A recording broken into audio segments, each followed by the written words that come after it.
What's going on, guys? Welcome back to Everyday Struggle in the Desk at Academics and Wayno here. It's our last episode before we take the week off next week. Memorial Day is coming up on Monday, so hope you guys have some celebrations planned indoors or safely. Ak and Wayno, what are you guys gonna do? I'm gonna just be chilling. I'm gonna be chilling in the crib. Might throw together a little cookout, fam. Other than that, I'm gonna be on ice. I ain't doing much. Man, fuck all that, man. Catch me in either Florida or Georgia. Both of those states have opened up. The beaches are lit from what I'm hearing. And to keep it relieving, the clubs going in. So, shit, while we shut down on the Northeast, I see Florida and Georgia, they're having a good old time. So I might have to, pop out. Okay, it's Memorial Day weekend, bro. You definitely... Even though I never really go anywhere. Yeah, you cleaned up your face, though. Ak actually looks... But now I'm going to go out. For once, you look like you're actually about to leave the house, Ak. Who did you clean up your face for? For the viewers. for the viewers. We have a show. They're not used to that. All right, well, of course, there's still... What you gonna do, Nadeska? Find a hike, build a greenhouse, plant a garden, all this shit you guys clown me for. The usual. You serious? Yeah. Well, maybe not a greenhouse yet. I still need materials, but I am planting a garden. Hike. You're gonna be hiking? Yeah, it's good exercise, Ak. Gotta be outdoors. Yo, well, how about you gas up the PJ, head to somewhere you've never been before, head to one of these exotic islands that is only you and wild, tarantulas or some shit. Madagascar? Wow, okay, Ak. I'll come scoop you. Let's go on an adventure finally. Oh, no, don't come scoop me. I don't like animals at all. I've learned that. Oh, man. All right, look, so there is more music coming this week, of course, because the albums don't stop. Gunna has a new album called Gunna coming. He actually just dropped the track list for it. But in the meantime, he is making headlines for an alleged appearance in a Crime Stoppers video. So during an appearance on The Breakfast Club, he was asked about the clip which surfaced last year and denied it, saying, I don't know what that's about. Never stopped a crime. Yes, that's me, but that wasn't a Crime Stopper. Is this a big deal? Is this something Gunna should even really have to address? What do you guys think? I think it's kind of interesting because I think, I've always kind of asked this question. I don't know if I've asked it on the show. I think we need to clarify what snitching is. Because I think, especially with 6ix9ine coming out, everyone is mad on guard. And of course, 6ix9ine already threatened to snitch on the other snitches. So everybody's now going back and this is an old video. It's 6 months old. Some stuff that they're even I saw 6ix9ine bring up about Snoop. While new fans are like, what the fuck? These are things that's been known, right? So what is snitching?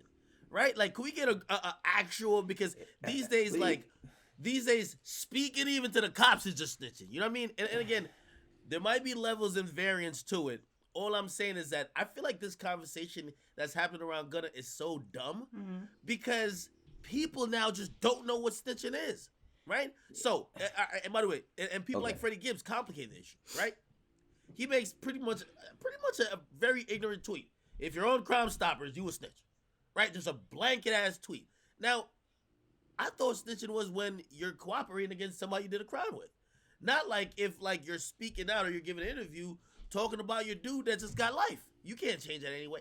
Again, there's so much gray area. This is why I still solemnly believe people look at the street codes and they're like, okay, that's cool, but we're not done. We're not going to abide by that shit. Okay, at least the civilians, they look at it like it's retarded. There's just too much gray area.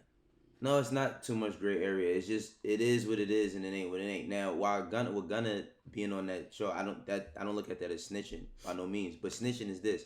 If you are a street individual and you interact with street individuals, you don't have to necessarily be in a gang. If you're committing crimes, right? If you're committing crimes and you're not a civilian, once you put yourself in a position to commit crimes, may that be for violence, for money, for whatever it may be, and you're doing shit with people and you decide to give information to the police based on the things that you may have done or what other people done, that's snitching. That's what snitching is. Not all of these other worldly different ideas that people have about it. If you in the streets and you tell information that can put people behind bars, you're a rat. That's what it is. That's not hard to figure out. All right. I get the basic premise, but then there's a bunch of other things that go into it other than that. Sometimes it's not talking directly to the police, but it's saying it publicly that the police hears, right? So, for example, people used to say, and listen, in the new era of snitches exposing others, this might even come up. Remember when and I love him. Remember when Cameron said, "Yo, Listen, only thing I remember when I got shot, nigga threw up the diamond sign or something like that. Some people thought that was almost snitching. Again, he ain't say it to police, but police is watching. This is hip hop. These are stars. They might just look in the right direction after that. Okay, look in that direction. Throwing up a diamond sign. Like, bro, I'm sorry, that was a Rockefeller sign. Let's be yeah, but that could clear. be like anything. That could be anything. Like anybody can do that. Like that's not a description of a person. Like, listen, if something happened to me and I go online and be like, I don't know what happened, but the last thing I heard was ra-ta-ta-ta, and I seen a pink wig. Like, the cops are gonna be like, all right, bet, let's go check Nikki out. Come on, man. You know what I'm talking about. So, Okay, wow. Come on, man. Come on. Yo, there's such a thing. Hold on. In hip-hop, and Wayno, listen, Wayno, you are a million times more street than me. You know there's snitching than dry snitching. yeah, there's a difference between dry snitching and snitching. That's Okay. definitely a fact. There's a difference between dry snitching and snitching. And for me, you know, I think I like black and white. You know, I'm a math numbers guy, so I don't like gray areas, right? So me, I'm down with saying, hey, what 6ix9ine did, 100% snitching. You told on your guys. Bet. Mm-hmm. Now, when I see people start getting super tough, because that's what hip hop is, acting like everybody acting like no one talks to the cops.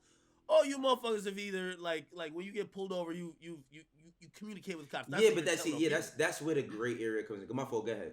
And then again, when we get to like a Gunna situation, are you saying that because he's talking about a crime, is that snitching? And I know some people would say, okay, even if that's not snitching, that's dry snitching. I feel there's so much gray area. It's basically just kind of hammering home like the overall theme that just rappers and people within hip hop just shouldn't speak to the police at all. Because Gunna ain't taking a stand.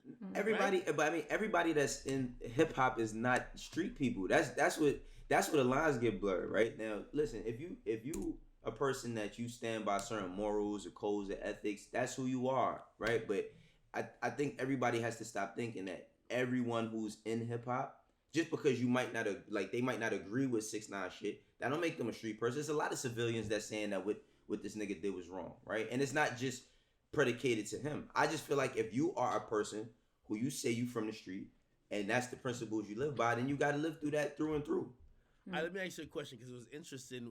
And to be honest, I see some people like, yo, don't let Wayno sometimes speaking some very, again, these are people who are choosing a life. So like my logic sometimes don't apply to them because I would never choose that life. Okay, so I can't validate why or how they act in certain situations because truth be told, even if I would do the same, I wouldn't get in those situations. So those things don't correlate.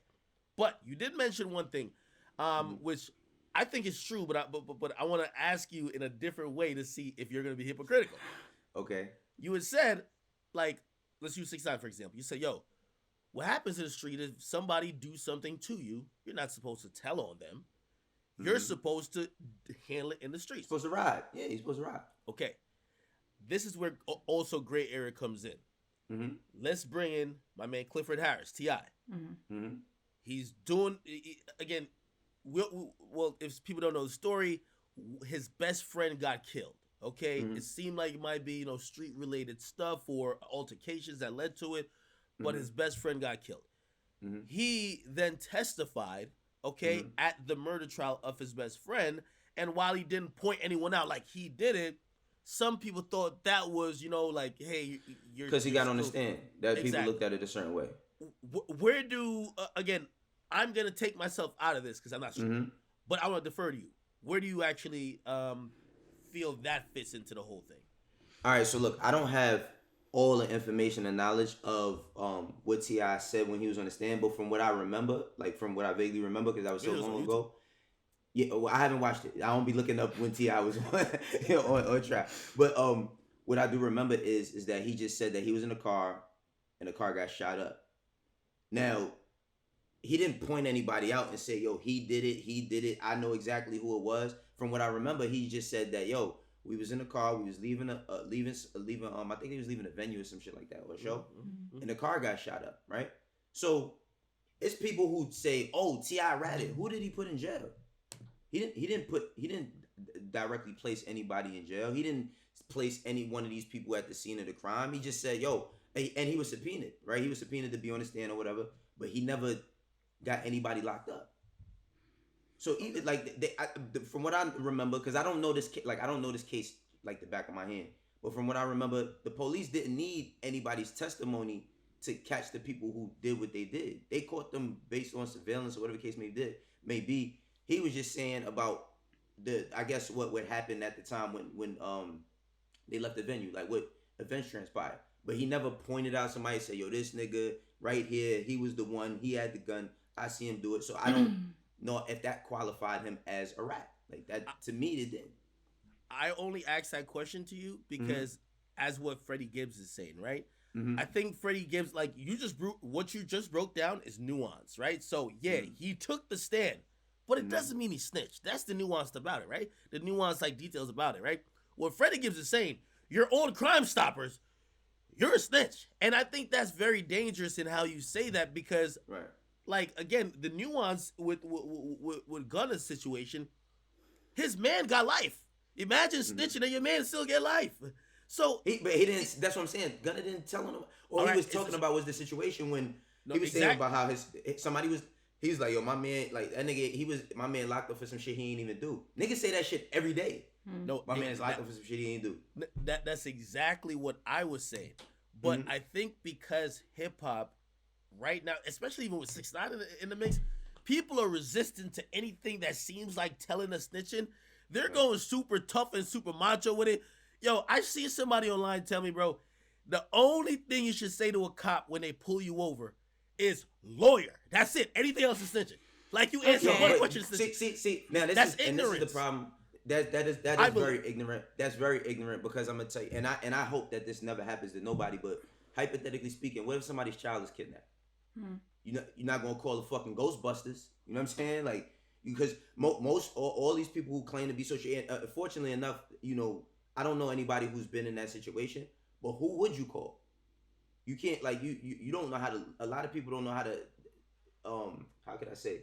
They don't know how to attack that type of situation. So you would have if your child was kidnapped or your child was missing, you would have to call some sort of authority. So I think this is where it gets misconstrued. If you are like I said, if you're a person in the street, and we all know with 6ix9ine situation. Yeah, he might have not been a street person, but then he jumped into the street and he used that for his advantage or whatever the case may be. Now, he committed crimes right along with these dudes, right? Like he committed crimes right along with them. He was with them. He instructed people to do shit, and then he told on them. That makes him a snitch. That makes him a rat, right? All these other situations, speaking about something that somebody went through on tape or some shit, Gunna wasn't getting investigated. Okay. You know what I'm saying? Like he wasn't getting investigated. He wasn't in the interrogation room. He was just saying how, yo, my cousin, or I guess whatever it was, he got convicted for killing some little girl, and he wasn't even the person, you know, who did this shit. Like my cousin ain't do that. So he's trying to defend him. So like, just so we don't have a whole snitching episode, I'm sorry to interrupt you guys, but at least you guys, you know, like agree that Gunna is sort of being treated unfairly in this situation. Hopefully that does not overshadow the project because that is coming out tomorrow. So let's actually start with him right now for Hit Brick or Wait on It. So Gunna, Wanna is the song, like the album is produced by Turbo, and this is the second single from his album. How do you guys feel about this one? I think that this joint is a hit. With Gunna, you know, and Act knows this. You know how the meme pages do Gunna. They always show like Gunna featured on somebody else shit. Gunna by himself always say that he don't make records as big as like probably a Hot and shit like that. Right? Yeah, no, absolutely. Yeah, so I just think like Gunna. I feel like on what is it, Drip or Drown 2? Yeah, it was in Drip season. Drip or Drown 2, like. He's kind of found a new pocket to be in, and if you watch this new documentary that he has out, him locked in with Turbo, locked in with Weezy. Yeah, hell yeah, I watched it. Shit is dope. It's like just seeing the background of how he's creating music. I think that's the most interesting thing about Gunna because it's people who might still view him as a mumble rapper. You know what I'm saying? So to see that he's putting so much emphasis and time in his bars and how he's doing shit. No, he's not Benny the Butcher. So when I say bars, people gonna try to misconstrue that. But he's taking time to make his music, and that doc shows how invested he is in the sound. Yeah, this is a hit. I think Gunna is a flowologist. Okay, I think his flow is what's infectious and usually has some clever bars in between it, but you're not looking to him for the most lyrical shit anyway. I like this song. I don't know if it's necessarily a hit yet. Like if it was a hit, it would immediately strike me as that on a few listens. And I'm gonna be honest with you. I think as we head into his album that's about to come out Friday, I think his career's been going well. You're 100% spot on with like him on features versus him by himself. There is a little thing there where people point out, hey, you're more like a condiment. Like, yo, you make this shit fire, but I don't know if it's just you. And I think that's what he has to do to break the mold. That's the thing. That's the only thing I believe left for him to ascend or like graduate to this next level where, let's be very clear, we saw Baby. And keep it at a time there was Baby and Gunna. And they are counterparts. And I'm not saying they're competing, but fans and people who are just, just looking on to how both their careers are going, you're trying to see, are they both excelling or ascending at a mutual, pace. I think this project is going to tell that. What Baby showed me most of all with this project was that he could stand by himself. He dropped two. We had him on here. Like, that was one of the questions I asked him. I said, bro, you dropped singles without features. Mm-hmm. Whoa. I mean, All In came on a deluxe. You got Whoa, Something to Prove. Sean Prove. You had Emotionally Scarred. Jay-Z just listed that as one of his favorite tracks of in a year. That was the number one track on his playlist for the songs he listened to this year. Oh, so niggas care what Jay-Z think. Huh? I said niggas care what Jay-Z think, huh? That was a necessary shot. A certain demographic do. I'm not gonna lie.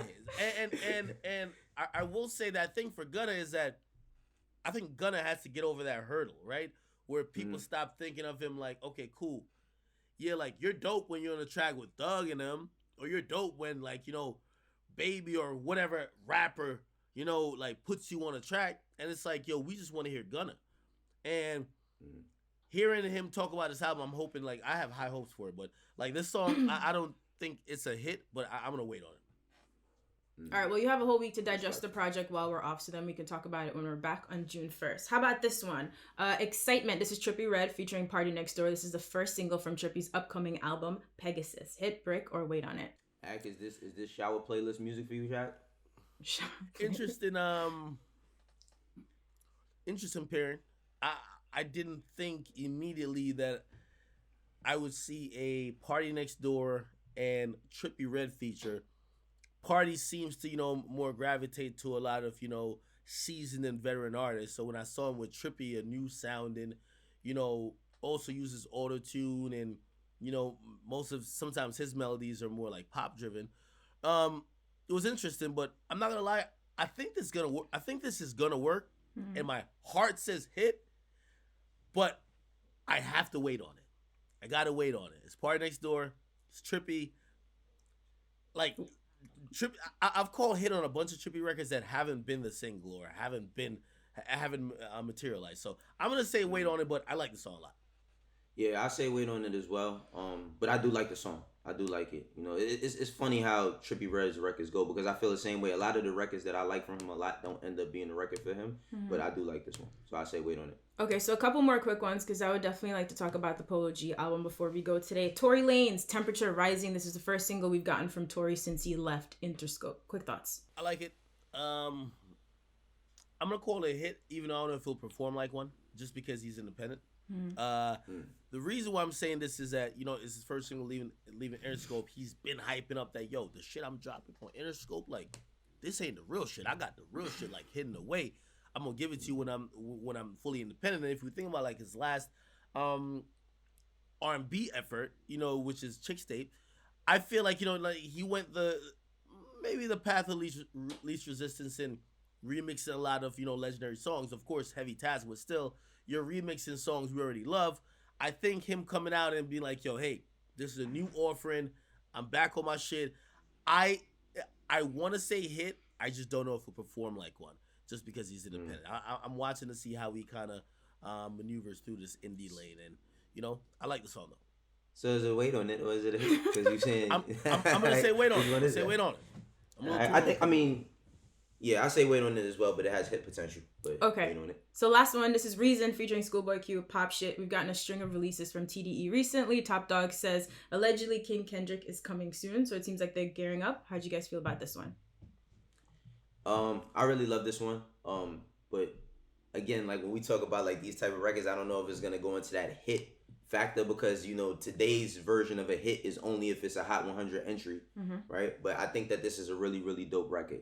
So by our standards, I call it a hit.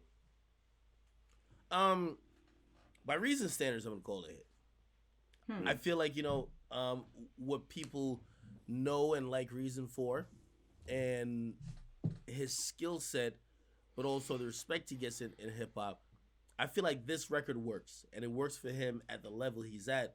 And a hit has to be a little bit subjective when it comes to like artists like Reason, because it's kind of you can't think that a hit is like a box like song for like Reason, right? For me, it's a song that appeals out of his demographic, gets traction out of that demographic that his music normally relates to, and brings his music to the ears of some newer folks. And I gotta say, I believe this song will do it. So I like it. I think this was a reasonable attempt without sounding like corny or just out of place. And of course, it's about to be TDE season. I'm hoping or guessing. So I'm gonna call this one a hit. Okay. Gotcha. All right. Thank you guys. Polo G album. So we had him on the show a few days before he dropped this project. Of course, Future made a lot of big headlines when he dropped last week. But this is a pretty great album. It's his sophomore project, The GOAT, 16 songs, features from people like Juice WRLD, BJ the Chicago Kid, Lil Baby, and more. Follow up to his 2019 project, Die a Legend. And it's actually projected to do pretty well, between 85 and 95,000, which is really dope. How'd you guys feel about this? The word GOAT, while I don't like the word GOAT thrown around so much, you know what I mean? Because it's supposed to be greatest of all time. Nah, but like nothing GOAT, king, nothing like that. nah. But I gotta say that if we talking about GOAT, then this shows like tons of potential. Like this shows tons of potential. I think that what makes Polo G a special artist is because he pays so much attention to how he delivers. You know what I mean? Like how he delivers. His album has subject matter.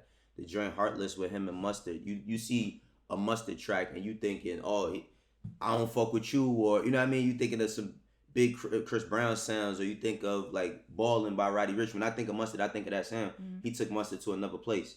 Martin and Gina, him talking about relationships. 21.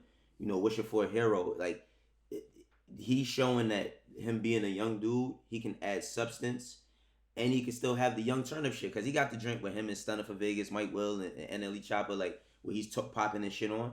I think that this is a very, very well balanced album, and it shows that he's gonna be here to stay. And he might reach GOAT status one day. I ain't gonna call him a GOAT right yet, but he might reach GOAT status one day. Evolution. I think that's the word that comes to mind when I listen to this project.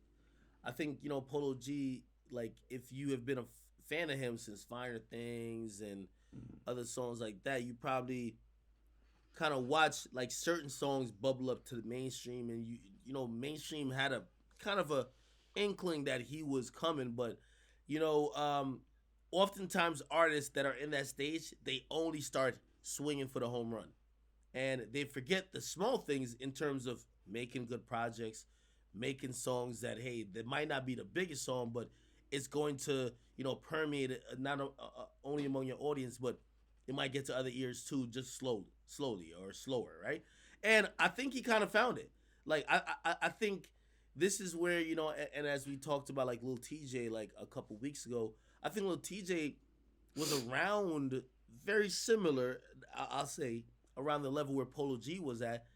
But then he dropped State of Emergency, which might be a slight step back, as opposed to Polo G dropping GOAT, which I feel like this propelled him where people be like, yo, this guy, he's saying some shit. He's putting his time and effort into like creating a project. And when you listen to the project, you can see the variety, and also him not just relying on what's worked in the past. He's not just making an album full of pop outs. He's not doing that. It's I would imagine that would be very easy to do. But he's going into, okay, let me talk about relationship. Let me do tracks like D&D. Let me do tracks like 21. Let me do tracks like 33. Let me do tracks like the one, I love the one he got with Baby. What's it called? it's like be something. But you see him expanding his range, and then you could see like I don't think this is where it stops from. I think the numbers are phenomenal because oftentimes artists get discouraged by the number because they're like, oh, I didn't swing for the hills enough and try to get those songs that are gonna be like pop or big, or like big in terms of like charts wise. I feel like he accomplished everything he needed to do with a solid project. So word of mouth is always the best promotion. I didn't even think he would be projected to do 90. He is. So congratulations to him. He has a very stellar project, and he is from Chicago. I see a lot of people paying him respect.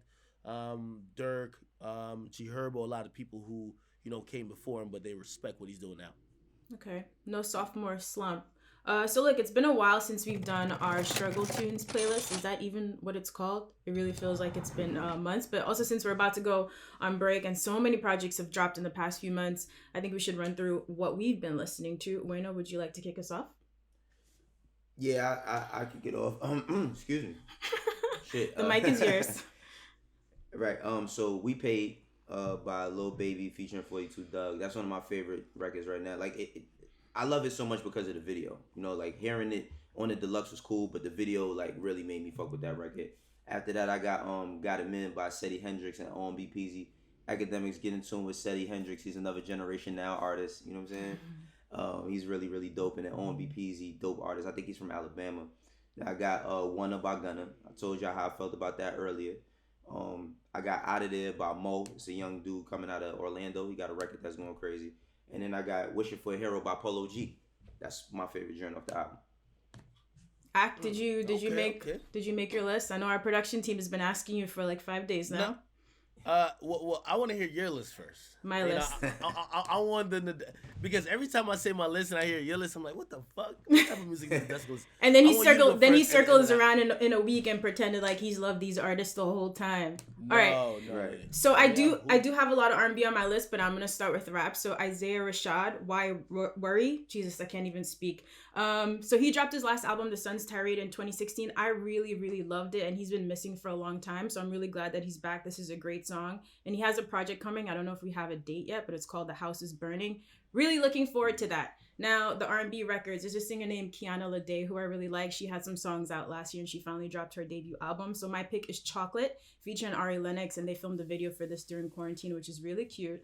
Kalani featuring James Blake, Grieving. This is on her new album, It Was Good Until It Wasn't, which Axe says that he also loves. This is a collaboration I didn't really expect, and I know this was like...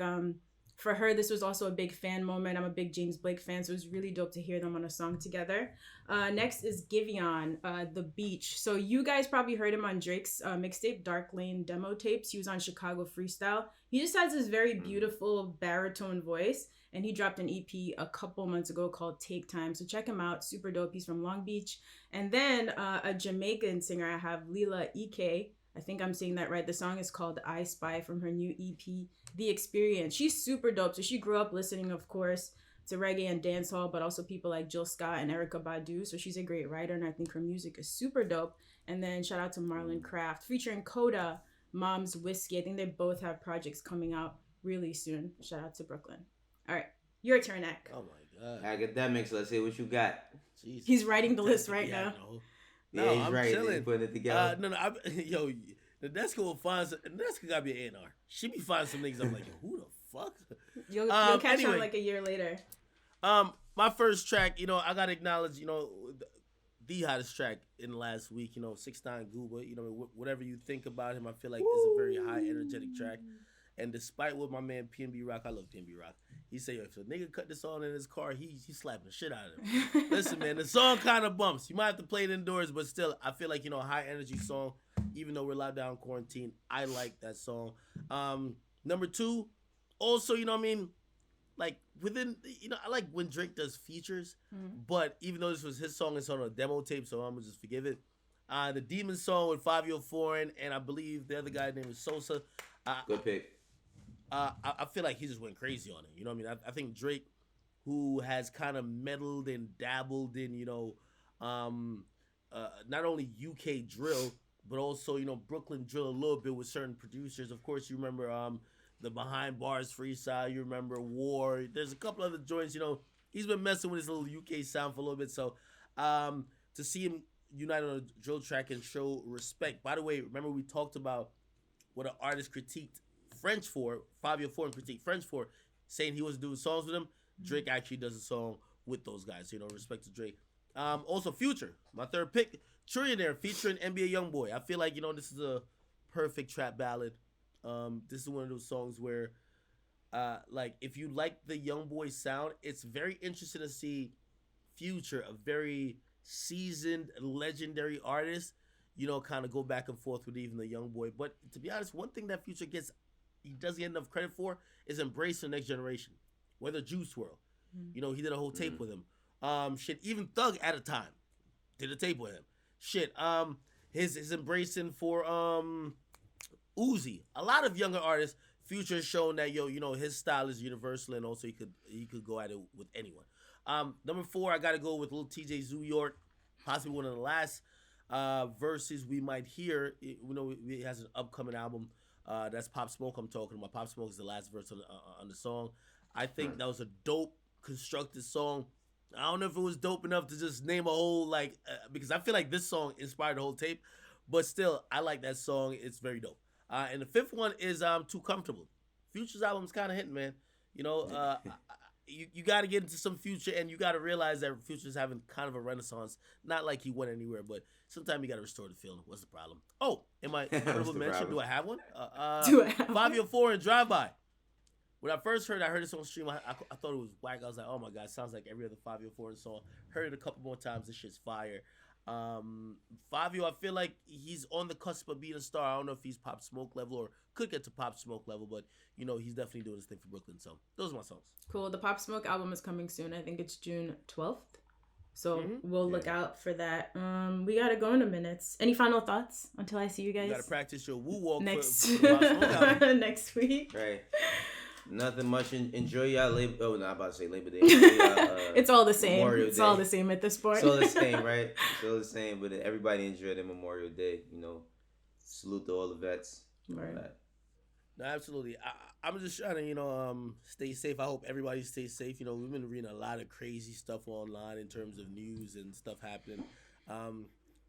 People got to find a way how to have fun, in small groups, but still stay safe. So, I wish everybody stay safe during this period, and definitely I'll try to do as well. I'll try to as well. All right, guys, enjoy your Memorial Day weekend, and we'll see you on June 1st. Thank you for watching Everyday Struggle.